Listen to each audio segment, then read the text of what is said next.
Welcome back. In this episode, we tackle the dangerous myths and cultural norms that fuel gender-based violence. From victim blaming to the normalization of rape jokes, these beliefs shapes a culture where violence thrives. We'll focus on South Africa's unique challenges, but also highlight universal lessons about dismantling rape culture everywhere. Welcome to another episode of the SAPU podcast. We are still sitting with Professor Molefe. We are talking about the issues of gender-based violence whilst we are observing, or the country is observing, 16 days of activism against gender-based violence. Prof, welcome again to another episode. Thank you. It's also a pleasure for me to be back again. Yeah, it's always good to have you here. Now, taking us through busting the myths and confronting the rape culture, because our society has been entrenched with this rape culture. I mean, when you look at the crime statistics themselves, when they come out, rape is one of those types of cases that are so high within our society. We have a lot of cases that have to speak to this rape culture. I remember there was a university a few years ago where in this university there were lecturers and the students, went to protest to say that the people who are teaching them during the day, at night they're preying on them and they rape them, and instead of them being taken to task, they're protected. Right. So, but this rape, you'll think only it happens at those institutions. It happens even in our homes. It happens also in places of entertainment, the clubs. Women get exposed to that rape culture. It also happens in churches. Women get raped by very powerful men, and those powerful men are protected. It also happens in the workplace. The interns who are vulnerable, they get enticed and they find themselves raped. There was a case of at a university. I was still a student then.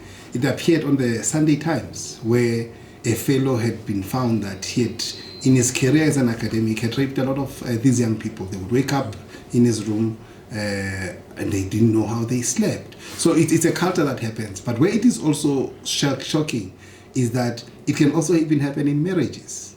A woman can say no even when you're married, So it's really a feature that we really need to think about as a society, to say there's a serious problem of rape that is also happening in intimate, private, intimate partner relationship. So it's a feature that we really need to think about, to say how do we violate women sexually in that way as a society. So it's something that is very, very serious. But then how do we then confront this rape culture? Because, you alluded to a number of some incidents that occurred. But then from where we are, what is it that needs to be done as a society to say this is how we confront the rape culture itself? So I suppose the starting point, I suppose there could be many starting points, but I suppose the thing that stands out to me now is the issue of saying, let's start at our homes. Regarding how we train and nurture each other to become decent human beings. And at the heart of this training, we teach one important lesson. No means no. No means no. A relationship is not a relationship if, when we relate with each other, all transactions that happen within the relationships, we don't respect each other. So when we talk about no, it's not just refusal, but it's a call for something deep. I'm a human being. I have dignity. You need to respect me. When I say I don't want to do something, I mean exactly that. I don't want to do that. So let's start out our home in terms of how we really raise each other. But also let's look into our culture. The culture of dominance. The culture where men feel like the world has broken when a woman says no. The culture where a woman says no, she's stubborn, she's rebellious, she must be showed the power of a man, and the man must insist until she says yes. Let's deal with that culture of dominance. Right? Let's deal with that level of culture. Let's also deal with the culture that says when I've paid lobola, I'm entitled to sex. Let's say no, that's not the case. A person has got what we call a bodily integrity. And by bodily integrity, we mean a person has a control over their body. They must decide how they use their body. And our culture must come to terms with that. That paying lobola does not entitle you to sex. Even when you are married, you're not entitled to sex. And as men, it's important for us to understand that. But also, most importantly, structurally, if we go into institutions, what policies do we have in place as organization to discourage sexual harassment? Do we have policies that speaks to that, so that every person that comes to join an organization understands the importance of respecting women and how to relate with women? And also look into our policies. How do our policies deal with relationships at work, for example, that where women can come tomorrow and say they've been raped because we didn't put policies in place that really regulate how the powerful relate with women, which could also relate to issues of this kind of rape culture. If you think, I've made 2 examples, and these are the common victims. We look into university context where you have a student that's very vulnerable, and some of the students come from very poor backgrounds, and then you have this lecturer who's very powerful, can take advantage of that. You look into high schools, teachers. All of us come from schools where we know that there was a teacher that was dating, and that's part of the rape culture. And it was happening in almost every school where there's a teacher that is known to be doing this thing. But what is done to these kinds of teachers? But also in terms of the workplace as well, the culture that we put in place there to ensure that we are protect women, but also go to other institutions. How do we ensure that the policing institution itself is capacitated to be able to deal responsively, humanely, and also very aggressively with women reporting these kinds of cases? And also the judiciary as well. How do we deal with cases of rape in a way that does not facilitate re-traumatization of the victims? So you start from the home to the highest institution to say that we are against this culture that deals with this particular thing. And also to us as well, look into the places like media. How do we represent the relationship? How do we represent sex through media? Right? The normalization of sexual harassment and rape, it's something that we must look into media as well and say that the media must not be a place where these things are normalized. Jokes about sex, and the treatment of women as men. Those are things that we could address at a level. But another thing that is very common, every time when a woman comes forward and says she has been raped, there's this culture of victim blaming. When we say, what was she dressed? Why did she go with this man? Why did you go to sleep at this place? All of those are what we call victim blaming, where we blame a victim instead of saying, no matter what you are dressed, no one has a right to use your body and to treat you in a way that you've not agreed. So these are some of the things that I think we need to think very seriously about as we think about this issue of a rape culture. On most topics, more especially the contentious ones, like GBV, there would be myths about it, and they seem to be harmful. They could cause a whole lot of misdirection into us not focusing on the real issues to say we need to confront GBV. But maybe let me just check with you to say, what are myths about GBV? And then what harm does those types of myths cause to the society at large, more especially to the victims? And also, doesn't that give power to the perpetrators of gender-based violence? Yes, thank you. So when we're talking about myths, we're talking about things that are commonly believed by people to be true, which in actual fact are not true. And they are part of every society and culture. But in some instances, they may not be harmful. But in the case of gender-based violence, we need to be careful because they can be very, very harmful. So there are several of those myths that we live with as a society. So the first myth is that gender-based, there's a lot of them. Right? In the book, I talk about 10 of them. So I'll just give a few examples here. The myth that it only happens in poor and rural communities. Right? That gender-based violence, I think that's very far from us. It's in the margins of society. As a matter of fact, as I just discussed with you, that the site for gender-based violence, it's the home. It's the site for gender-based violence. Right? The majority of these cases happen right in the home. The gender violence, what we call IPV, in the intimate partner violence, it's very high. It's a relationship between people that we know. Right? it's where gender-based violence. So the idea that gender-based violence has got a class or has got poor people is not true. But when we do it like that, we make it like it's something small that happens in the periphery, and then that leads to a culture of denial, of refusal. That we have a problem that is sitting right in our homes and in our doors that requires our urgent attention. So the most important message that we want to drive through, that gender-based violence has no class, gender-based violence has no education, gender-based violence manifests itself throughout society, and it's an issue that we need to confront very, very seriously. And if we take this myth seriously, we are going to find ourselves denying gender-based violence. Another myth is that gender-based violence is the victims are the ones that provoke perpetrators to abuse them. So in that way, it's this thing of victim blaming. So every time a person who's been abused, whether a man or a woman, when they say, I'm suffering gender-based violence, and the question that people will ask is, what did you do? The moment you ask the question, what did you do?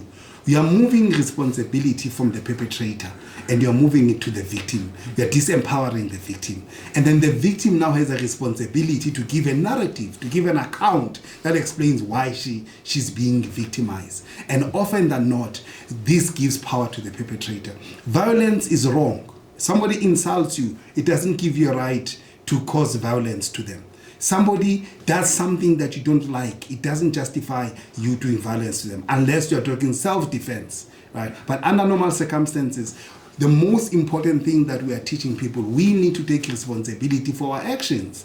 And doing gender-based violence, you can never justify your gender-based violence by placing somebody else as a problem. But often what happens when we blame the victim, what happens when we blame the victim, say, what was she wearing? What we are doing, we are protecting the perpetrator, and we are creating a culture where victims will not be able to come out and speak freely. But because before they come out, they must be eloquent in explaining why they were dressed the way they were doing. Right? And it creates a serious problem. So another myth that we need to deal with is the myth that the perpetrator is actually the victim, when in actual fact the perpetrator is a perpetrator. Right? No amount of provocation can justify why another person raped a person who was wearing a mini skirt, and that is why I raped you. Right? We cannot accept that. Another myth is this idea that GBV is a private matter.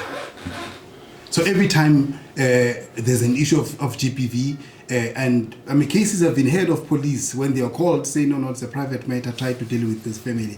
We are misunderstanding when we say it's a private matter. GBV is not a private matter. GBV is an issue that has to do with the law. GBV is an issue that has to do with human dignity. Our constitution is very clear that one of the things that we want to protect is the dignity of every citizen that is in this place.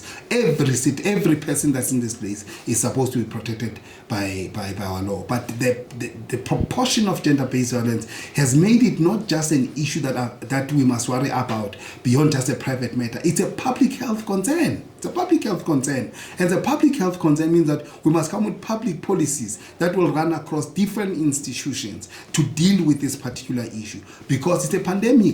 It's an issue that is affecting us as a society. And a lot of people don't understand how this thing is affecting us. The minute you have a victim of gender-based violence, right, this person, if it's a person that's employed, it has got implications for the economy. They won't be able to go to work, that particular. And when you have it at a large scale, it tells you the cost that GBV has on the economy. But also, it tells if this person has to go see a psychologist or go to a public hospital, it's a cost also to the health system. Where's at the proportions that is happening to us? So it is not a private matter. It is a social matter. It is a legal matter. It is a cultural matter. And it's important then for our cultures to be ready to tackle this issue at that level. It's important also for our law enforcement agencies to tackle this matter at that level. It's important also as families also to tackle this matter at this level. So it's a myth to say this is a private matter.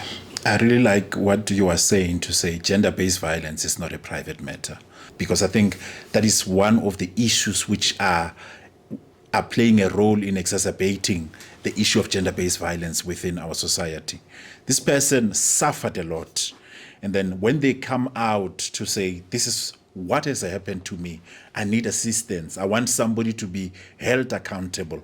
But they get to be blamed to say, what is it that you have done? I think indeed we need to please take us through even more on how can we deal with it, because from where I'm sitting, I can really feel, how it really affects the victims negatively. So the key issue that we need to think about, often you find that the victims are powerless, but the perpetrator is powerful. And already there, you've got the system that creates silencing. Often, even those that at first get the report, the first instinct they have is that this is going to cause shame to the institution. And if you think of a church context, here is a pastor who has raped a girl. The pastor is the face of the church. The pastor represents God. And people don't want to lose members in their church. So the first instinct is to say, no, this is a private matter. Let's also try to see how we deal with this issue privately. And then the girl is approached. And when the girl is approached, she'll be asked questions that suggest this victim blaming. Right? Why did you visit the pastor privately, knowing that the wife's pastor is not there? You see that question, right? And a person who visits the pastor often will find that the pastor invited the person. But also remember, the pastor-member relationship, it's a relationship of trust. This is a person that is leading you to God. And then when you go to them, when they call you at any time of the day, you are not panicking because you are thinking you are going to someone who's like your father, who's your spiritual leader. So your guards are low. And you get there, you get victimized. But from that victimization, people are asking you questions as if to suggest that you were the one who tempted the pastor. And also the people who are asking those questions are also looking for ways to protect the pastor. So the most important thing that I think is lacking here in our society is this thing that we call empathy.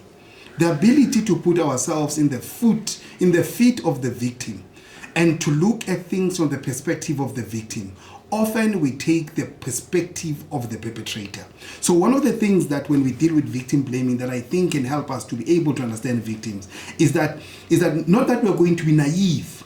We're not going to be naive, but we're not also going to look into the power imbalances between the pastor and this young girl. And most importantly, the pastor already has a platform, already is powerful, already has got the grammar, the language, can manipulate the church boards and all of that. The young girl has got no church board.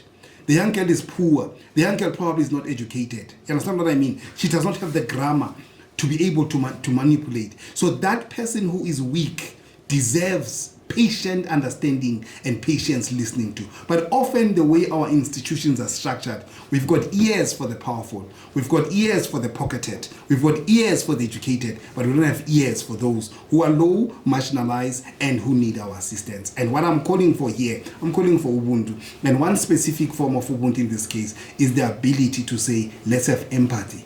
Let's listen even to those who are voiceless. So a call that we are making here, that the voiceless must be listened to, not judged. Let's understand them. Let's give them a platform to be able to express themselves. And let's not be the first people to doubt them. Let's listen to them. Let's hear them. Let's then evaluate the whole situation. But all the while, supporting and protecting them.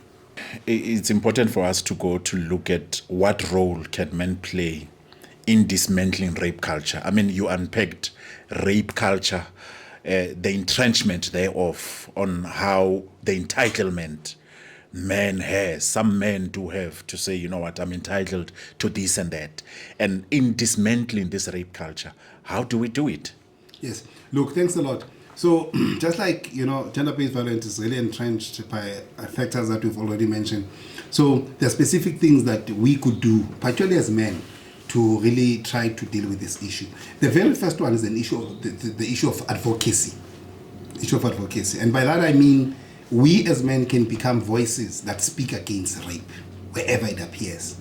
So we could be the ones that go out there and say that we are going to stop things like sexist jokes. We're not going to entertain sexist jokes. We're not going to entertain victim blaming. And we're not going to be part of harmful norms. Right? And some of the harmful norms, they start off as innocent. There are guys who are respected for sleeping around with a lot of women. And when this man finds a woman that says no, he does not know how to deal with no.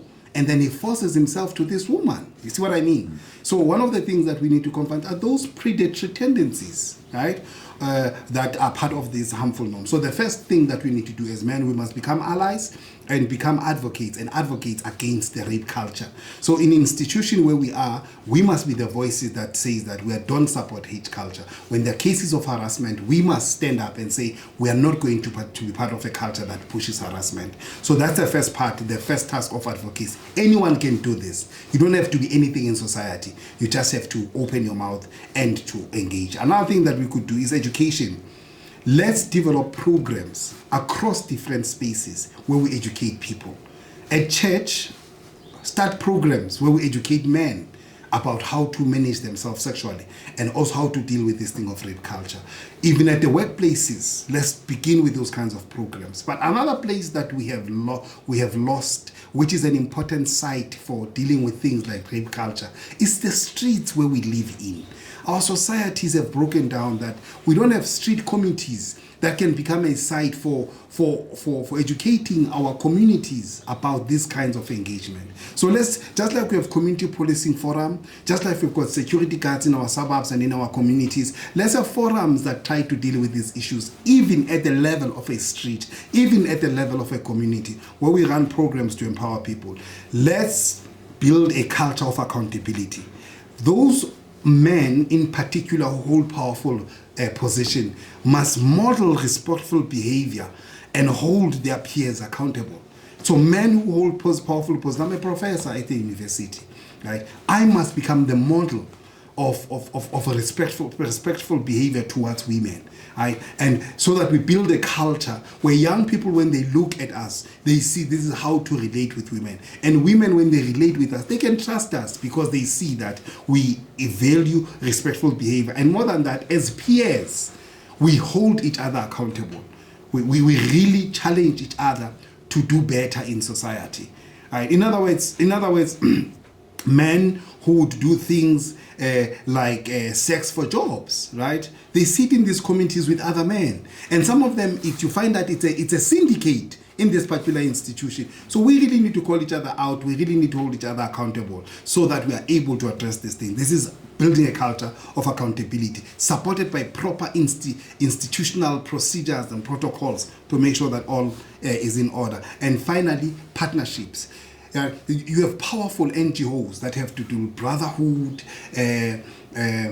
powerful movements, right? The work that SAPU is doing. All of these means that let's come together so that we work together to address this particular problem. Let's bring our mouths, let's advocate, but let's bring our resources. Let's bring everything that we have so that we fight this particular thing. So I'm suggesting 4 specific things: advocacy, education, accountability, and partnerships to fight this issue of this culture. Let's create partnerships across board to make sure that from corner to corner, we are there, one voice working together. I happen to know that Umakhelwane, Marishan, happened to be a victim of gender-based violence, be it a victim of rape, which is related to GBV as well. And you find that this person or this victim is bottled and then they are not able to come out. I think, as we know, you have said yourself that the home setup, it is the one where most of these crimes are happening. So taking it to an individual level to say, activism, how can it be upheld in order to assist? Because in most cases, some, they just disassociate themselves. One say, no, it doesn't involve me. It has nothing to do with me. But I happen to know that somebody is suffering. How then do we take it home to individuals who happen to know about other perpetrators continuing to make victims suffer even more, being it on the gender-based violence or on rape or any related type of cases? For us who are neighbors, who are seeing these things, the most important thing is that some of these people just need someone to listen to them. But some of these people only don't need someone who's going to be an ear. They also need someone who's going to become the voice. How do you become the voice for the voiceless? So that we assist them in championing a cause towards pursuing justice. right? Because some of the issues that are facing some of the people who are powerless and voiceless, we as neighbors can become a voice to open this conversation, to say, I have that this has happened and I've got this person's authorization to come raise this issue, whether at a family level, whether at a street level, whether at the level of engaging social workers to get help, whether at the level of a clinic, whether at the level of a police station, to say that here is a victim, they are powerless, they don't know what to do. So I think one of the most important things that we must become allies and friends of victims, right? So that victims have a voice even when they are voiceless, and victims have an ear even when they do not have someone to listen to them. That is very, very important. And importantly, let's share details on this podcast of where people can get this kind of help, because there are a lot of people who are victims who don't know where to go. And let's make that information freely available to them so that they can find help. And let's avail ourselves as well to become those ears and those voices that can speak change to people's lives. I think moreover, it starts with revolution against gender-based violence, where, you know, as an individual, we don't become the perpetrators, because I think it starts with us. I suppose that's a very important point that you're making, that often we'd like to point to other people's doors. Often we like to, and that powerful inscription in the Bible that says, before you look into your brother's eye, look into your own eye. And I've always said this. I've heard of cases of people who killed people, cut them to pieces. I listened to the case, and a lot of people say, this guy is a monster, this guy is evil. At the time I was sitting back and I said to myself, if a normal human being born of a woman, like I am born of a woman, who walks the streets that I walk, who wears clothes like I do, who eats every day like I do, who goes to institutions that I can do this, what makes me think I cannot do it? So I don't think that there's something special about me, but it meant to me, let me take extra caution so that I don't fall in the same trap. We must never exceptionalize ourselves and think that we can't be abusers. We must never do that. And we must never think that we can't be evil and do evil things to other people. And that calls for a different kind of consciousness, that we must have caution even about ourselves, because we can do anything that any other human being can do. Don't forget, all of us seated here, we're not angels. Understand? We also know our tempers. You know, we also know our weaknesses. So the call of this, what you call a revolution, is very important. As part of personal reflection and personal development, we must never think that there are men that are evil and now we are good. We must see ourselves as potential or actively part of the problem, so that we can learn how to manage ourselves, so that the change we want to see in the world is a change that we expect from ourselves. I am the change that I want to see in the world. I'm the voice that I want to see in the world. I'm the ear that I want to see in the world. It begins with me. I'm the first man that's going to raise his hand to say, I know that I can do this. Or some of us can say, I know that I've done this. But how do I become a different man going forward, so that I fight against gender-based violence? I fight against the rape culture. It stops with me. If I can't stop any other person, let me stop myself. Myths are powerful, but they can be broken. Rape culture survives when silence and complicity prevail. As you leave this episode, ask yourself, what are harmful beliefs that I've heard or even repeated, and how can I challenge them?